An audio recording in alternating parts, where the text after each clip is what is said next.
Hailing frequencies open, and welcome to Star Trek Discoverage, the live podcast that boldly goes into excruciating detail about this week's episode of Star Trek Strange New Worlds. I'm your host, Aaron Coker, aka Caliban, and open wide and say for Dr.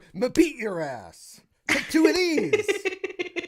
Joining me on the show as usual is my co-host. She's also the co-host of the Generations Geek podcast, a more or less family-friendly celebration of geekdom. It's Ella Pearson. Ella, welcome back to Discoverage. Thank you. It's great to have you here. It's great to be back. How was your time off? Pretty good. A little busy. I was in New York for a week at working an authors conference. That was very exciting if anyone likes thrillers. Nice.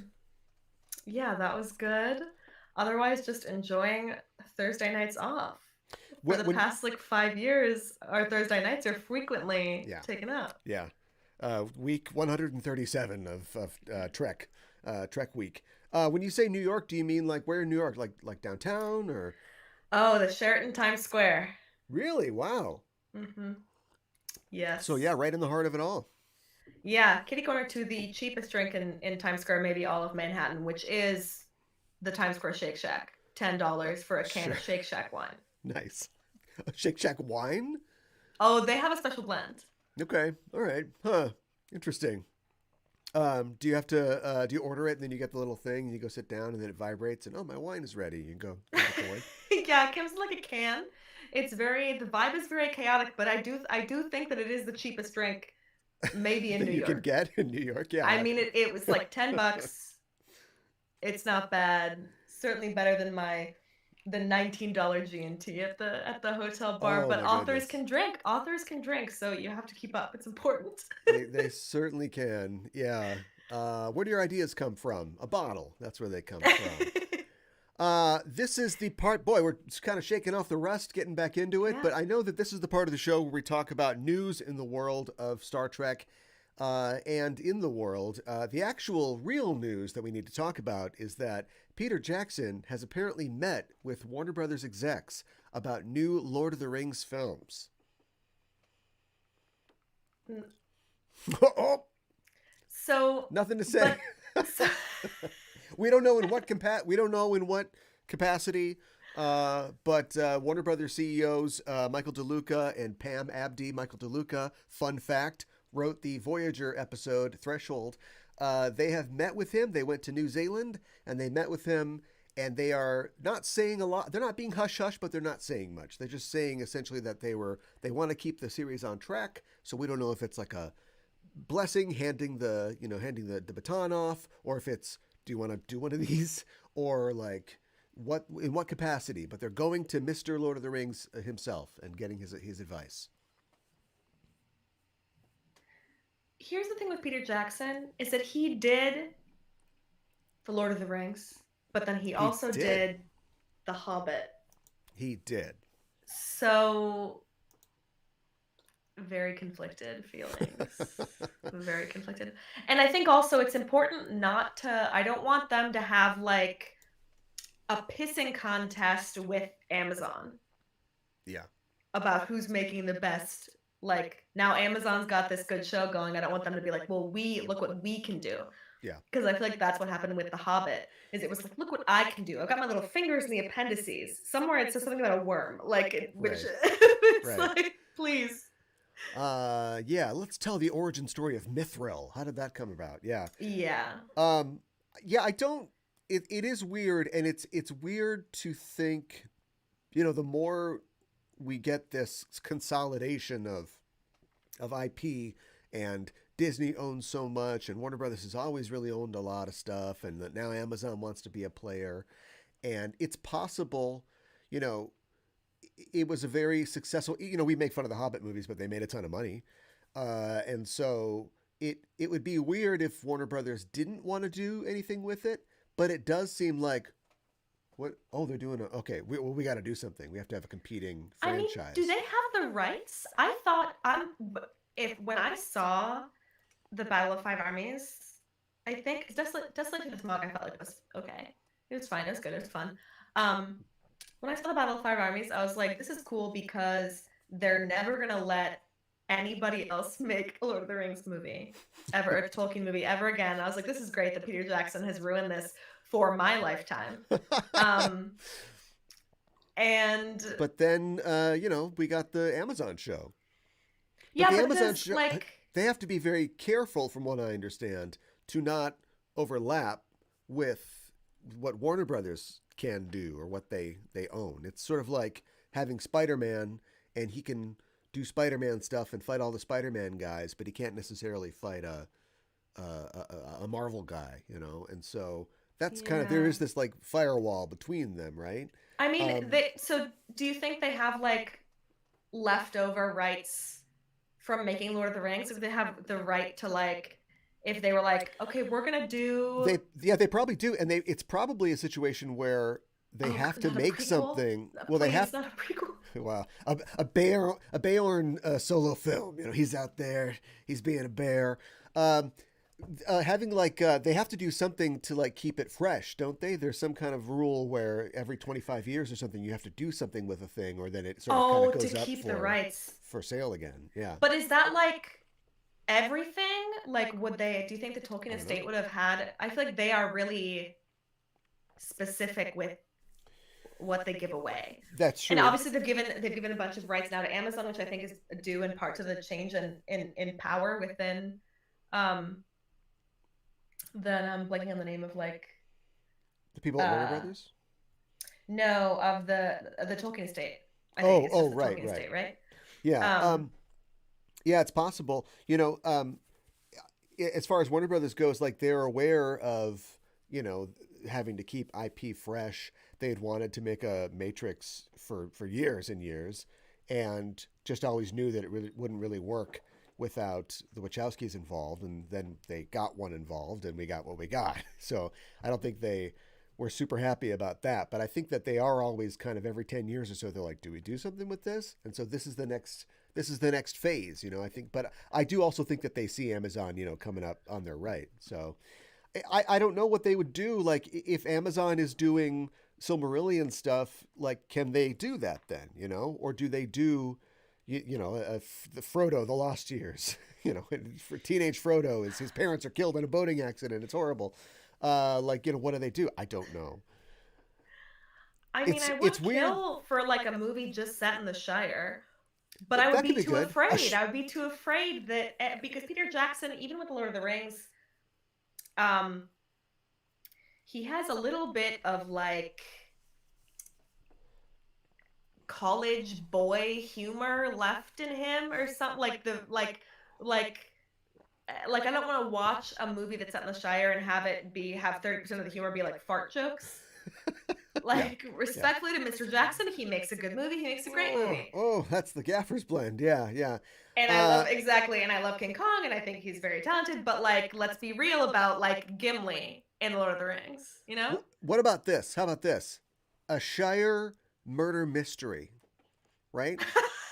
Okay, yeah. You Something cozy. you said it, like maybe 100 years before, Lord of the Rings. Mm-hmm. Maybe like Bull Roarer Took is involved or something. No one's ever been killed in these parts. No And I one's ever know, been killed in the Shire. yeah, right, right. And maybe I know Aragorn would like he might be around, but don't get him. Get like another Northern Ranger, who's like, no, it's like his first day on the job, and so he's tracked some beast, some evil thing to the Shire. There are murders in the Shire, and Boror Took, he's got to figure out, who killed these people. Yeah, and there's never been a murder here before. Let Yeah. me, I'm gonna make a note to just get Peter Jackson's email for you. Okay, great. Yeah, I'll tweet him. He's got to be on Twitter. But yeah, anyway, looking forward to whatever they decide to do to try to renew the IP for Lord of the Rings. It's weird that it's such a huge legendarium, and so much is suggested in the wings. All the books of Unfinished Tales and the Silmarillion and all that stuff, and yet there's maybe a reason that he only wrote like 2 books, or like 4, depending on how you divide it up, because maybe those are the most relatable, exciting parts. And it seems like there's this huge universe that you can use, but every time they try to do something else, it's like, it's okay. I guess Elf Cop, it's all right. Elf Cop. Yeah, I mean, Elf yeah, well, Cop. I would love. I mean, there's tons of stuff that you could do. Like if you could take it and make a good movie, which in itself is like a phrase. A good movie is so I don't know. What is But a good movie anymore? well, exactly, and like critically good versus like audiences love it. But like what is it? The kinslaying? What's it when they like are the boats on fire? Like if you really do like a thriller, like a psychological thriller about the Silmarillion, like, and it would be amazing, but you'd have to have all the right people, you'd have to have the right director, you'd have to have the right script, you'd have to have the right rights. You know, it seems like the elves are like unrelatable, but they're dealing with. Sometimes you'll get a movie like the Clash of the Titans, or I mean that was a while ago, but like something where you're dealing with like gods and goddesses, and they're I'm jealous, or I can't believe you did this, and you could do that with like the elves and with the kinslaying I and mean, Feanor look creeping at up on Galadriel dude. and I mean, Percy Jackson is set to air this fall, Percy Jackson. Yeah, well, there and you I go. mean, it's the same thing, you know. Like it's this phenomenal. Obviously, it's the it's set. It's a chapter book for kids in theory, but like Disney Plus has filmed this show. I think that it might be really, really good. You know what I mean? I don't know if I've talked about this before. I'm a little bit of a during the lockdown. I read Percy Jackson for the first time, so this is Yeah. a bit of a thing.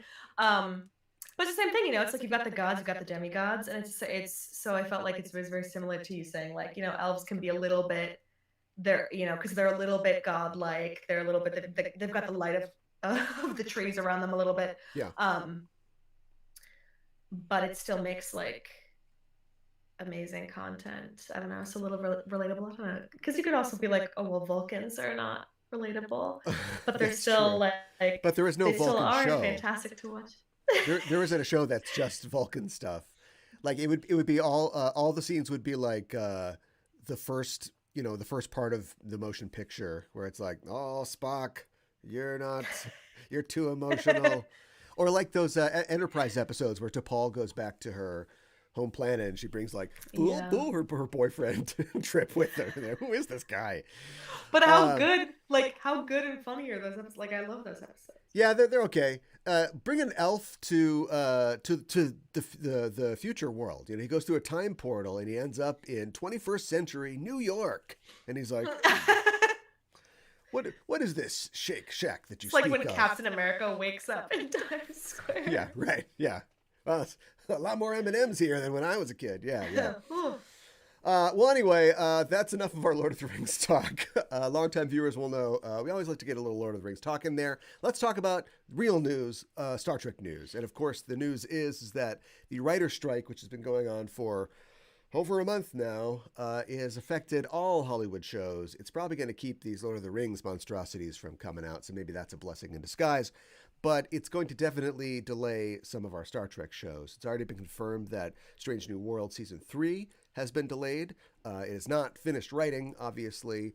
Season 2, all in the can, done writing, probably just some effects, still ready to go. Season 3 will be delayed. And then, of course, the thing that's on, I don't know, is it on everybody's mind? It's on some people's mind. Starfleet Academy, a show that got announced. People were like, finally it's announced.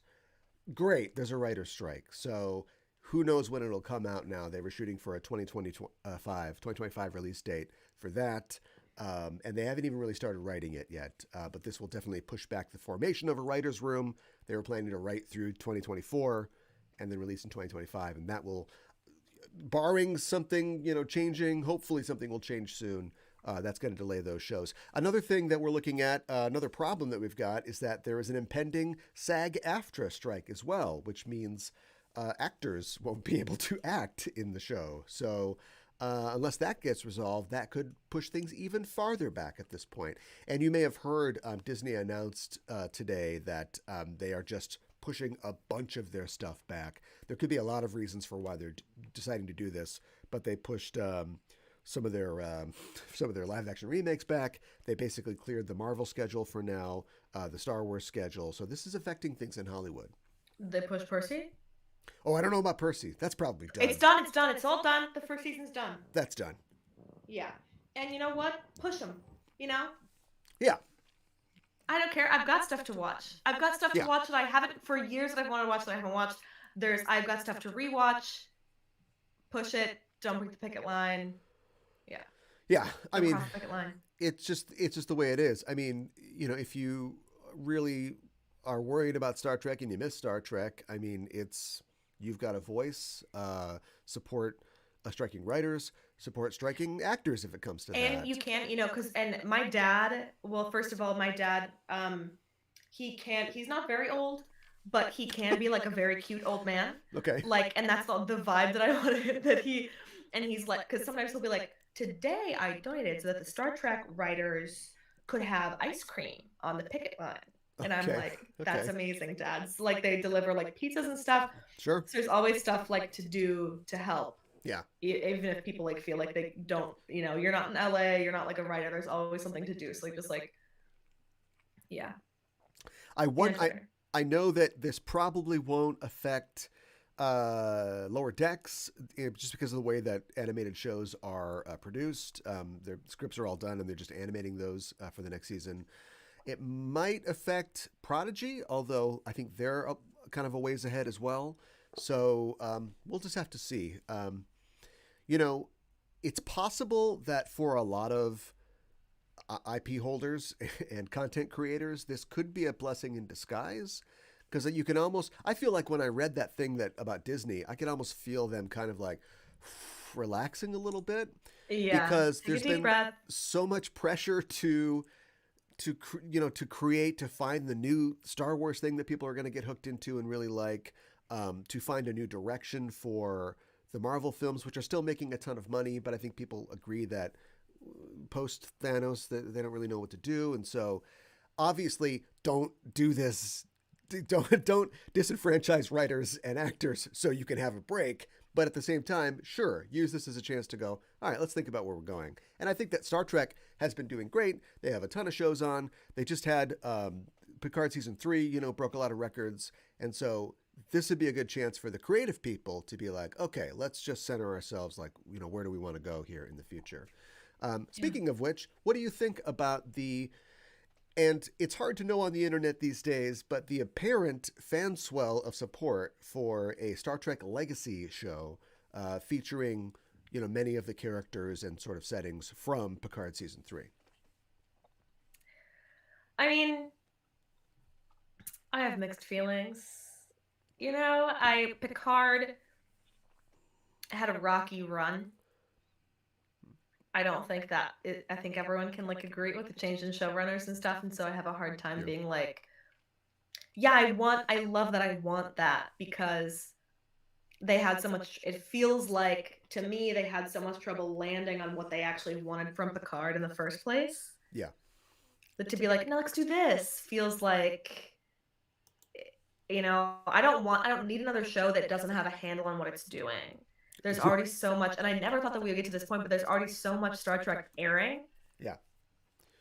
I'm not really concerned about like Picard ending and needing a replacement show, you know? Yeah, sometimes just regular Star Trek, when there was one show on, didn't have a handle on where it was going necessarily. But um, so somebody asked Akiva Goldsman, who is a co-creator of Star Trek Picard, and also I'm not sure he's a co-creator, but he's a producer on Strange New Worlds, about this idea of Star Trek Legacy. I love it when they talk to these guys. None of these guys have any media training. Uh, And and why aren't they giving them any? Like, And he told, this is from trekmovie.com, quoting Cinema Bland. It's Cinema Blend, but ooh, nice. Are you criticizing Cinema Blend, Trek Movie? He said, quote, well, I think what Terry did with season 3 is so extraordinary, and I think that the appetite for it is, I think, undeniable. So certainly, I'm a huge advocate of some version of that continuing. It was so spectacular, I think, what he did. And so, right now, there's no pitching of anything. Right now, the world is shut down due to the writer's strike. But, I'd really hope, let me put it like this. I signed the petition. So it's just like they talk to these people, and I never know if like they're, you don't become like a writer because like you're good at public speaking necessarily, but also it's possible that there are things happening and they're all under these like, do you say anything? You aren't. It's and an that's why he's NDA, stumbling. Yeah. and they don't know how to get around. We'll see. Because we know that Alex Kurtzman's thing is just to say, yeah, that's a good idea. That's a good idea. We'll see. And then, 10 years later, Star Trek Academy.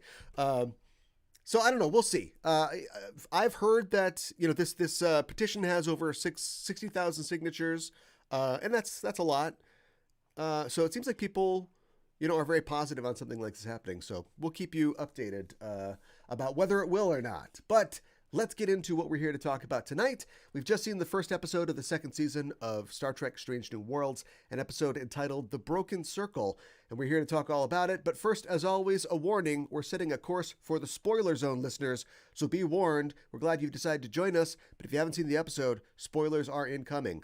The official synopsis for The Broken Circle is: a distress call from Lieutenant Noonien Singh compels Spock to disobey orders and take the USS Enterprise and its crew into disputed space, risking renewed hostilities with the Klingons in a bid to aid their shipmate. The episode was written by Henry Alonzo Myers and Akiva Goldsman and directed by Chris Fisher. The stardate for the episode is 2369.2, and we don't have any real trivia. We're just back at it, back into Strange New Worlds. What'd you think about The Broken Circle? Will the circle be unbroken? I thought it was fun. I felt the dialogue was a little clunky. I don't know. What did Say you more. think? Oh no, me. You say more. Well, I don't want to come out too strong, and I feel like I have this thing now where I'm like, people have heard the things that I've said.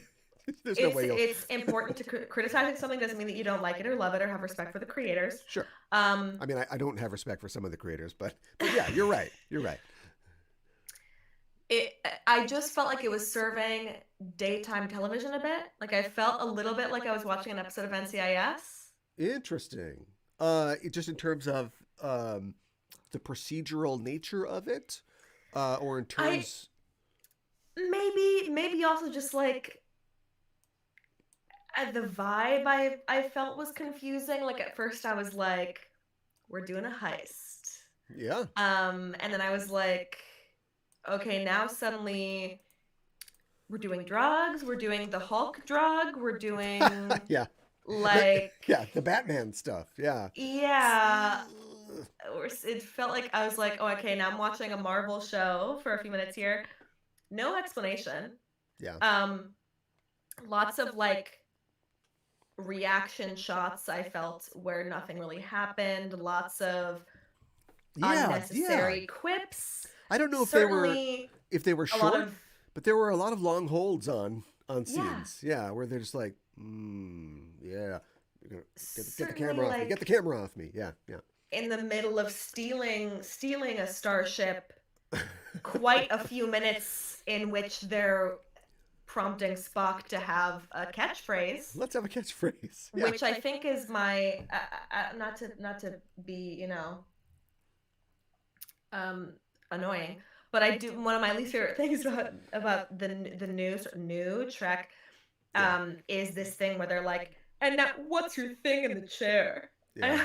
Like it makes like it is so cringy, but it's like uncomfortable. That's true. It's cringe.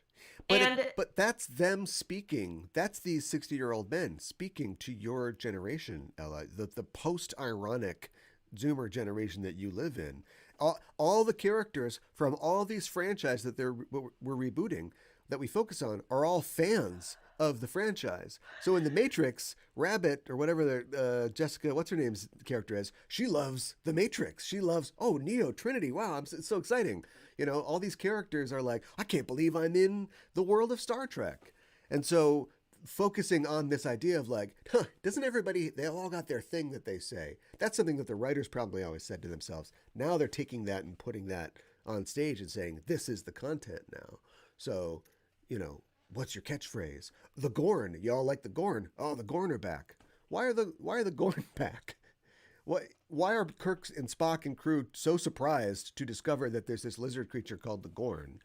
I know that canon can be a prison, but also it's just like, why are we doing that? Make something new up. The Schmorn. There you go. The Schmorn. Um,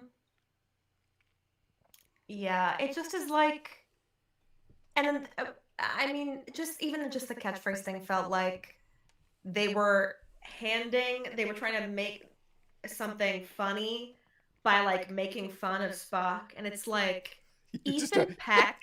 you just don't like that they're making fun of Spock. Well, no, because Spock is funny and he's easy to make fun of, but like Ethan Peck, I'm sure can handle the humor Yeah. alone. Like we don't need them to have this on like a silver platter. Like Or he's like, what? Hey, watch this. yeah. He's actually a Vulcan, so he's not gonna say anything smooth. It's gonna be clunky. It's like, just let it be. I don't know. I don't know what to do. Like, I don't know if I'm being overly, like, I don't know if I'm being nitpicky about like the dialogue stuff. And I feel like that is maybe like a really extreme example, the catchphrase thing, but just like, even at the end of the episode, like they're really winning me over with, like, I'm jumping around, but like the Spock Chapel thing. Yeah. I would love, and I was saying this to my roommate who was watching with me, and I was like, I would love if Chapel's character was not just about having a crush on Spock, but I also love a good yearn. Like I want to watch them yearn. Yeah. But then they're winning me over with this, and now he's doing CPR. But then she wakes up and she says, "Why you gotta be so rough?" Like that is not. That's a first draft. We can Yeah, top that. Yeah. it is like it's like fan fiction, like in a bad way. Like I'm so sorry, but you know what I mean. I do know what you mean, and we always just what would the show be like if we just recapped what happens in the episode? We always jump to the big things right away. I know what you mean, but I think that I don't. I'm not sure when you write TV, Mm-hmm. and I've never wrote TV, so here's my wisdom about writing TV. But like, I think that there are two ways to approach it, which is I'm going to kill myself every single time I make an episode of television, and not a man to emulate or even admire necessarily, but like Dan Harmon is like that. When he makes an episode of Community, he takes 4 Ritalin and he goes for 72 hours. That guy sucks. He made some good television. He just It works out that way with artists. he slams it sometimes. out. Let's make some. How about some good guys? The guys on DS9, when they are writing these episodes of DS9, and they're like, this Yeah. week, Odo and Garrick are at each other's throats, and one has Garrick's got Odo in a melty room, and they're giving these like Shakespearean sort of monologues to each other, and they're talking about what it means to be an outsider, and I do think that they think this is good. I'm doing some good stuff here. I'm crushing this. And it's possible to feel that way and be producing crap. But I feel like a lot of the people that work on a lot of these shows don't feel like that. I feel like they think, yeah, that's pretty good. Okay. And maybe look, the production schedule is crazy. They've got a lot of episodes to do. But I think that they just kind of go, and they'll do this, and they'll do this. What does she say then? Oh, you're being so rough. That's good. It's good. All right. But. And I don't feel like there's a real desperate creative voice behind a lot of this stuff. And some of the people that we've talked about, like Dan Harmon, that's an unhealthy thing in the first place. So maybe that's not a good thing. But my problem, and I'm going to vector a little bit away from what you're talking about, and then I'm going to bring it right back, is that I still don't feel like this show is about anything. Do you know what I mean? Yeah, I do. It's very Star Trek. I mean, it's very Star Trekky, and it's very Mr. Ortega's, Warp 5, and we've got to stop the war with the Klingons. But it's like, what's it about? And as I sat down to watch this episode, with not a lot of fear, with a lot of trust, because the first season was pretty solid, I just thought, what's it going to be about? I hope it's about something. Are they going to do like another Those Who Walk Away from Omelas thing, or is it going to be some sci-fi conundrum they've got to solve? Those Who Walk Away, I would be like, this is a great episode of Star Trek. Yeah. Even like. And it's not. I mean, it's just. I'm sure we'll see more of the Broken Circle, like in the season to come. But it's just a bunch of people that we don't know, and they set up this situation where Spock's going rogue. Everybody, and it's like, when he went rogue in the Menagerie? Wasn't that like a weird thing. Like he'd never done anything like that before. And I feel like they try to lampshade it when April's like, there better not be a next time. If, say, your captain got his face blown off and you had to take him to the planet of the big head people. Like, I know it's so tough to write these characters when they've got places to be later. And it made me think, and this is how I'm bringing it back to Spock. What if Spock was an antagonist? What if Spock sucked? Do What you know if what I mean? Spock had a goatee? By that, no, not like that. Yeah, sure, a little stubble, but like on TOS, who knows how old they are, but like they're 30, let's say. Both Spock and Kirk are 30, and they're kind of figuring out who they are. Spock has a much longer road, but he's got a lot more life to live. But Spock's kind of like he's hold the emotions back. Once a season, a really hot lady makes him question his composure. Sometimes, he gets in trouble. He's got to wrestle with the decisions of command, but he's the guy that we rely on. Peck is doing a great job, and I love Peck in the role, but his Spock is just kind of like, he's just Spock. He's just like prime Spock, basically. And then every once in a while, they give you a little like, make the ship go very fast now, please, thank you. Like, to just remind you, but it's not like Spock. And I'm like, why Which can't, is like, if he's in his 20s or whatever, like, why can't he be really not figuring it out? Why can't it be more, just more conflict and more like, I don't know about this guy. Now we do know, but like we see more how he becomes that guy. And the answer is that they want to deliver, TOS season 0. They want to deliver comfy vibes. And look, I love the comfy vibes, but yeah, sometimes I watch it and I go, man, there's things that they could be doing with this, and I don't feel like they're doing those things. yeah, I mean, I am also, it is the first episode of the season. Yeah, I mean, no, and it's an episode I'd give a B+ to. Like, I really did enjoy the episode a lot. Yeah, no, like I had a good time. It just was, at times, the dialogue was odd. And are we supposed to know what drug they took? Like, am I supposed to know what that is?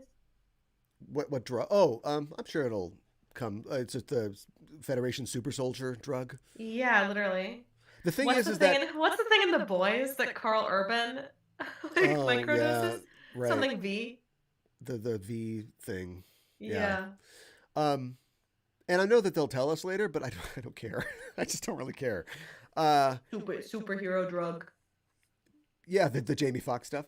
They take it and like you think that okay, so I don't like when Star Trek gets kicky. I don't feel like that's Star Trek, but at least Like the fighting scenes? yeah, at least it was shot well, and I thought, this is gonna establish something like this stuff is addictive or it's destructive and maybe we'll get that. Again, we're judging it, in the first episode, but no, it just kind of seemed like this would be a cool thing to have, and I'm like, why does the Federation have that stuff? Yeah. It seems unethical, and if they don't consider it unethical, then why doesn't every security guy just go, it also is just like beat all the Klingons up? Starfleet isn't like the army, like why are they manufacturing drugs Yeah. to get people out of it's like it feels a little icky. It feels a little, I don't know. We were watching it something I was joking because I was like a little more, I think I was more like, well, the Enterprise is going to take a hit that it can't handle during the like the space chase, but I was like, it's a science vessel, like she can't take this, she can't do it. The Enterprise? Like, yeah. I mean, they do science, but they're the flagship. I mean, it is like a warship as well. No, and it makes sense to have. That's why like, they kick the ass of weapons that. On a, it's like they kick the ass of that Crossfield class ship. Was that a Crossfield class ship? Well, that was the thing. That was something the that made Discovery me be like, is a Crossfield. all right, class I'm supposed ship. to, because did they build it in the cave? Well, it might have been like built from 61, 62, 63, built from different parts. I also I read it. I saw get the manual to a Crossfield class. They're like, it looks like this. Let's build it like this in this cave. Yeah. Lieutenant Mitchell's got to look at our silhouette cards again. I don't know if that's a Crossfield class. And we're gonna build it well enough that Starfleet like thinks, like Starfleet officers see it and they're like, oh, that's a Crossfield class. That's really weird. Yeah. Like. Well, What is the T? I read a fan theory that it's possible that the Discovery and her sister ship, it starts with an E, I think, I can't remember, are prototype ships. So maybe they have the super long nacelles for the spore drive and they're a different sort of thing. But it just looked like a Miranda class to me, like an updated Miranda class. Um, Yeah, well, I did also, I don't like, know. I feel like I don't want to be too harsh because obviously those characters could have been like, well, that looks, it's clearly looks like a Federation ship and it looks as close to a Crossfield class as I've ever seen. Like, yeah, yeah. I mean, it's not a big deal, but it's just like it but just looks. I felt a little silly. If they had dropped a Discovery type ship in there, that would be like an Easter egg, like it's a Crossfield class. Yeah. Um, I did like. So we're finding out that like, every character is a secret badass, right? That's what we do. So Dr. Mabenga's secret badass. He's got super soldier serum. He knows how to reprogram a Compound V. transponder, which I thought was like really smart. You just like rename the ship to, "Hey, help us, please destroy this ship." Hey, That's a blow weird this name up, for a please. ship. Was that a general in the 20th century? But that was like a neat way to sort of get out of the situation. Everything about the thing I like. They set it up. Spock, don't even worry about it. You're going to be in dock the whole time. You're not going to have to make a big decision. But do I kill my girlfriend or not? Like that's a good setup. That's a good thing to set up. Yeah. Here, and I know you like the yearning, but I'm like, let's make it happen already. I can't. If there were 26 episodes like there used to be, 8 to 10 episodes, he would throw a bowl of Flomic soup at her, or he would walk out and she would look after him like, oh. But otherwise, did you go away? Are you there still?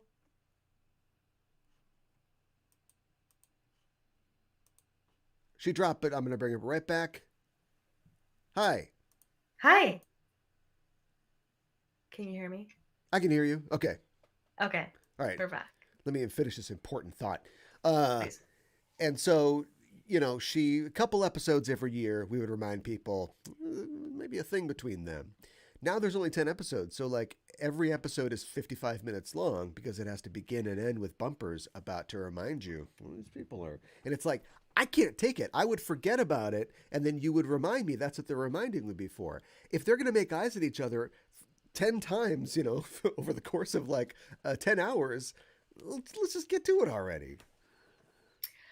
How much yearning can we have? TV shows, sitcoms especially, I feel like do this, but it's like, it's always better before the couple actually becomes the couple. It's like, I want him to throw the soup. Like, I want them to have a... Right, but we need to see why he throws that soup with such passion. There's that's the throw of resentment, the soup of spite. I know. And I had a thought because I was like, okay, so are they setting up that like in TOS, they're like essentially exes? That's that retroactively. And that's part of the thing. That's what it seems like. Yeah. Which like would be fine. That would be fine. Yeah. I'd be fine with that, I guess. I had, if I'm being real, I had hoped for less of this with Chapel and Spock. However, I love Spock, and if they're gonna make eyes at each other for 10 episodes, that's my dream. So I can't really. Okay, you're on board. I mean, like, I get what you're saying about how there's much fewer episodes. Mm-hmm. But if they got to it, like, imagine if they had like kissed this episode right when he had like saved her, we would have been like, all right, come on. You do. At least they didn't do the Cave of Goldsman. I can't believe he didn't do the cheap rescue breaths with chest compressions. I know. I was terrified when he started doing the compressions. I literally turned to my roommate and I was like, come on. Yeah. That's a way you can get around that. But thank God. They didn't do that. Also, CPR, learn it. It's important. It's life-saving. It can save somebody's life. In the 23rd century, 22nd century, 23rd century, they don't have just a thing that goes boop and then you go, or the Tasha Yar thing. That never works. But like, they're still doing like manual CPR in the future. Sometimes it just works best when you do it yourself, Plus they have to have the scene of Spock, come on, you bitch. Yeah, it's important. Giving up on anything. The blurry shots of Spock. Yeah. I mean, really, little Artie. It's really, it's important Chapel to be a self-insert for anyone who wants to stare at Spock, you know? Okay. It's Now it's important to coming have the out. POV shot Now up it's at coming Spock. out. Okay. No, I mean, come on. Don't you think that's what, I mean, Ethan Peck they're setting him up to be the heartthrob, clearly, Oh, yeah. of the show, which is fine. That's great. Speaking of being on But, like, board, that's what they're doing, don't you think? yeah, well, I'm on board for it. And speaking of being on board, Captain Pike not on board. Interesting that Anson Mount sort of steps back and lets this thing go. I didn't. I want to say I didn't miss him. I thought it was good. I thought that they could have given him like a B story. He's reading a book and people keep trying to proposition him for sex or something like that, you know. But like they didn't do that, and that's fine. I just wasn't there that week. But being on board, we've got somebody new on board, Commander Pelia, played by veteran comedy actress Carol Kane, who I kind of just hoped that she could just come on and do a thing. But nope, she's doing her character from Taxi. I can't remember her name, Yulia or whatever. She's doing a funny accent, but you know, whatever. It's just good to have her on board. Yeah, she was amazing. Are they going to try? So they've set her up as a Lanthian, lanolin, like sheep's wool. She's a Lanthanite. And these are very old, essentially immortal people. Two questions. One, why not make her an Elorian, like Guinan? And two, are they just going to do a Guinan thing with her? Is she just Guinan, basically? Oh, Guinan, but she's by the nacelles every time.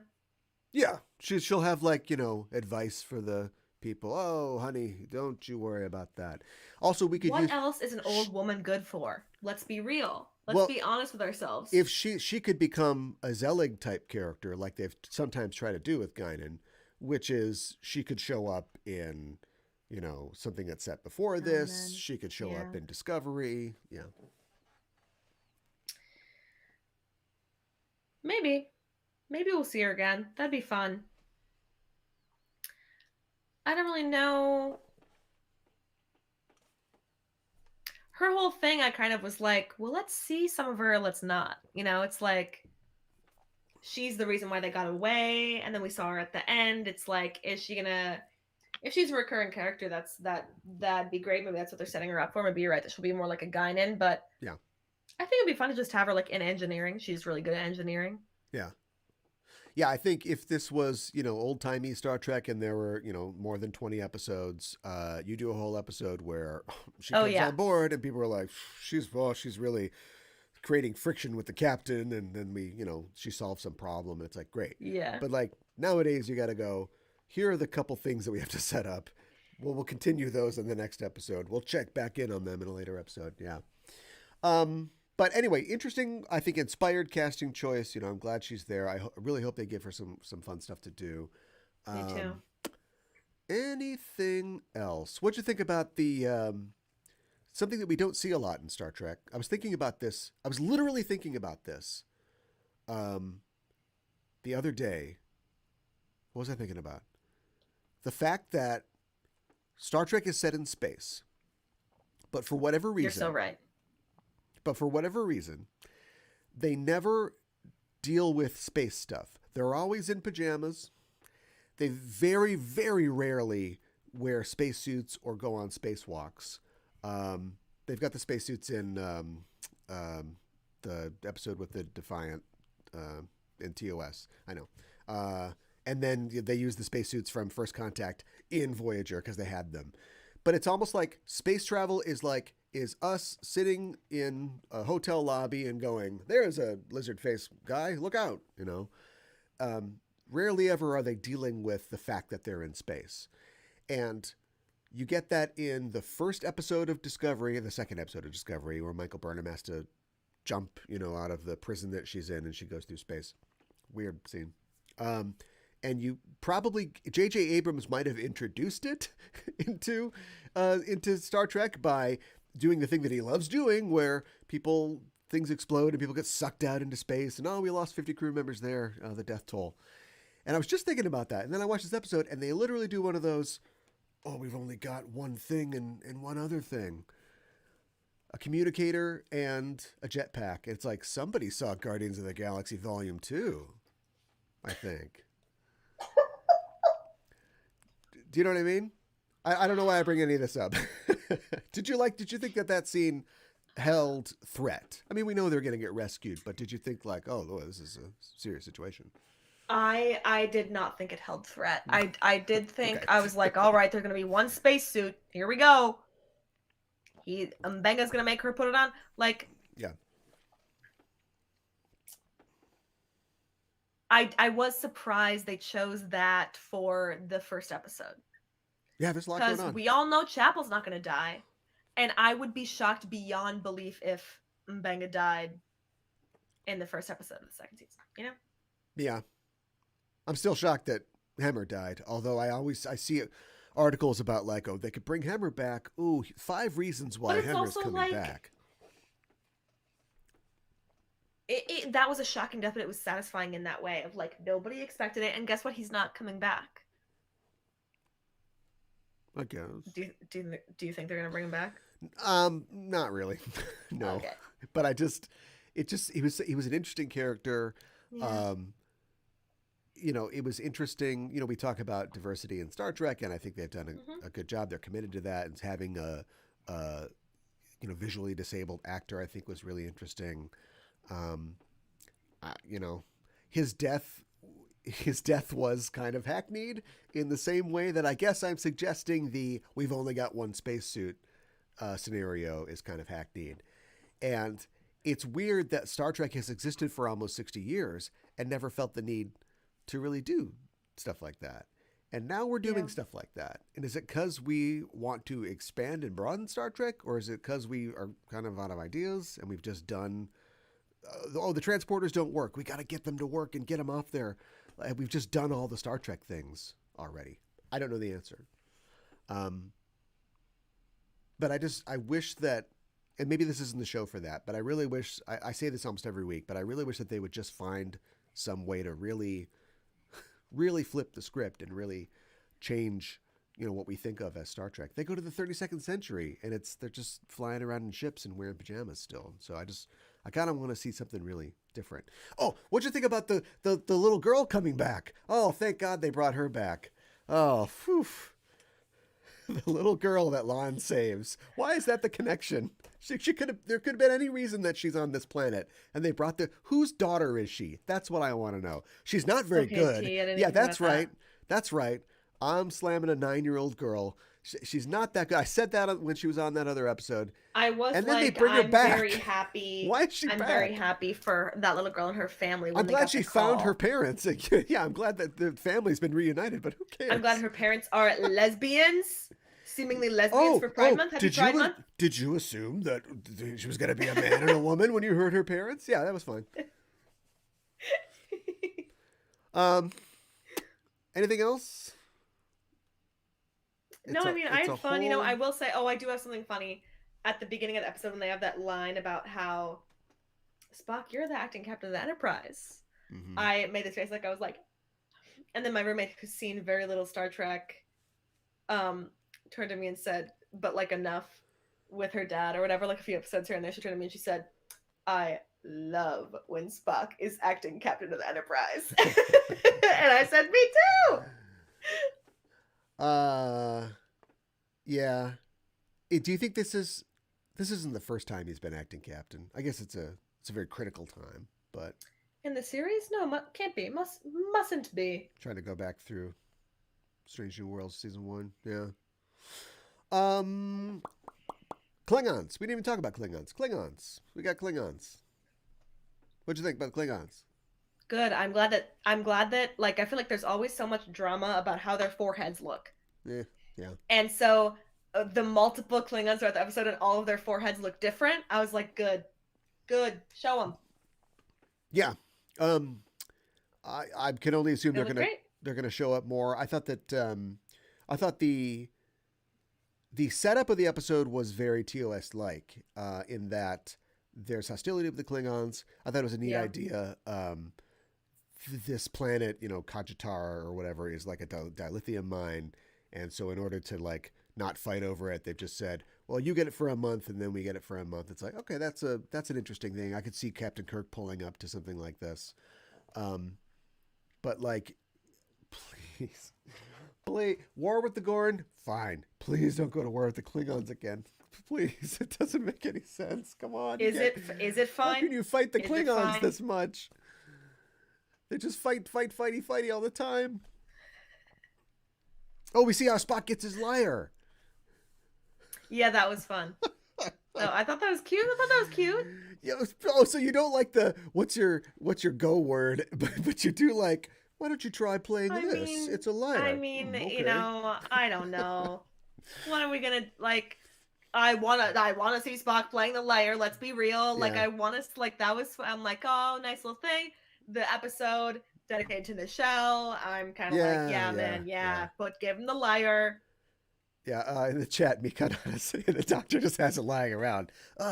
This is Mega was like, I've got to get rid of this. There's no goodwill in this is space. a medicinal instrument that I use sometimes. Yeah, yeah. Yeah, all right. So he's playing the lyre. Hopefully he'll pull that out more. And I bet you Celia Rose Gooding has a beautiful voice, and we'll get to hear her sing more. So, okay. I think that's it for this episode. If there's anything that we've forgotten, listeners, you can tell us on social media at EISTPOD or by joining our Discord. We've got a link in the details down there on Twitch or I believe on YouTube as well in the show notes. So check us out there. If you like what you hear, follow us on Facebook and Twitter at EISTPOD for updates and to get notified when new episodes of our show are coming out. And tweet to us on the show by using the hashtag Discoverage. And if you like the show, tell a friend. Discoverage will return next week on June 22nd at 8 p.m. Central for the second episode of Strange New Worlds' second season. It's an episode entitled Ad Astra per Aspera. And we don't know anything about the episode other than the fact that it's got another Latin title. I think this is like the 20th episode with a Latin title, but what are you going to do? That's just Star Trek. We'll be here next Thursday to cover it. I'm going to give my child a Latin name. You're going to get your what? I'm going to give my child a Latin name. That's what I'm going to do. What's a good Latin name? Tiberius. Not a lot of Caligulas now. That's died out. That's kind of died out, hasn't it? What, Nero? Yeah, no, there's no real Neros. Yeah. Or just, Augustus. Augustus. This is Augustus, my daughter. Yes, that's a good one. We'll be going live once again at 8 p.m. Central next Thursday. Join us then. Follow us on Facebook and Twitter to get notified when we're live and broadcasting. You know what? I'd like to mention that we don't also only talk about Star Trek here on Twitch every 12 p.m. Central weekdays. We have the Laser Lunch Hour stream where I play video games, talk about nerdy topics. It's a good time. If you can join us at 12 p.m. Central, come join us here at twitch.tv/JustEnoughTrope. Watch some video games and talk about nerdy stuff and Star Trek. Also, all of our past streams are available here on Twitch, down in the little dingity-doo. Ella, thanks as always for joining me to talk about tonight's episode of Strange New Worlds, and remind people where they can find you online. Thank you. Follow me on Twitter at Gondor Gold. Still on the hell site, huh? I am. We all thought it was going down. Frankly, if somebody wants to Mastodon, it's very confusing. Yeah. Yeah. And it's the first thing ever where I've had to be like, I'm gonna have to ask my father how to do something. I know. Wait a minute. I don't. So, he asks me how to do stuff. I have to talk to Scott. This doesn't feel right. So, I'll be there eventually. Yeah. I still use it, just to see what's going on sometimes, but it's just, I don't know. That's not what we're here to talk about. I go on there. I check my DMs, Yeah.